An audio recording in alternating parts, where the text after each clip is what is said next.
మన అంకులు ఇప్పుడు ప్రవచనాల ఆంటీలు వచ్చారు కదా ఇప్పుడు కొత్తగా. ప్రవచనాల ఆంటీలు ప్రవచనాల అంకులు వచ్చారు కదా కొత్తగా. చాలా జాగ్రత్త వెళ్తుంటే మీకు చదివే ఓపిక లేదు, వాళ్ళు చెప్తారు మీకు ప్రవచనం. మీ పెళ్లి గురించి వాళ్ళు చెప్పాలి, మీ ఇల్లు గురించి వాళ్ళు చెప్పాలి, మీ ఇంట్లో దయ్యాలు ఉన్నాయో లేదు కూడా వాళ్ళు చెప్తారు. మీ ఇంట్లోకి రాగానే చీకటి శక్తులు ఇక్కడ ఉన్నాయండి అంటారు అనమాట.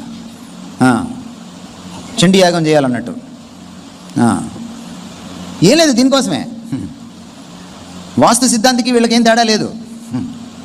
పాపం వాళ్ళు వాస్తు చూసి ఇల్లు కడతారు. ఇంకో సిద్ధాంతి వచ్చి అంటాడు ఈ మెట్లు ఇట్లా ఉండకూడదు అని నువ్వు పోతావు అంటాడు. పాపం వాడు వెంటనే 2 లక్షలు పెట్టి ఆ మెట్లు బాగులు కొట్టి మళ్ళీ ఇంకో మెట్లు కట్టుకుంటాడు. ఈ పాస్టర్లు కూడా అంతే, దొంగ పాస్టర్లు వచ్చేసారు ఇప్పుడు మనకి. సగానికి సగం వాళ్ళే ఉన్నారు ఇప్పుడు మనకి.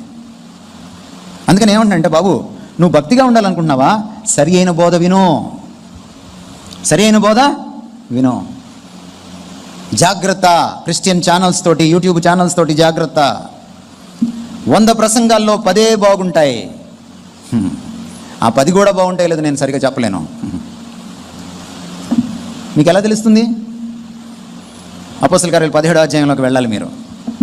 పౌలు బోధిస్తుంటే, పౌలు అంతటి ఉద్దండు బోధిస్తుంటే, నాటి క్రైస్తవులు, బెరయాలోని క్రైస్తవులు ప్రతిదినము లేఖనములు పరిశోధించుచూ వచ్చారు. ప్రతిదినము లేఖనములు పరిశోధించు. లేఖనాలు ఇప్పుడు నేను చెప్పంగానే ఆ అమ్మాయి చదివేస్తుంది.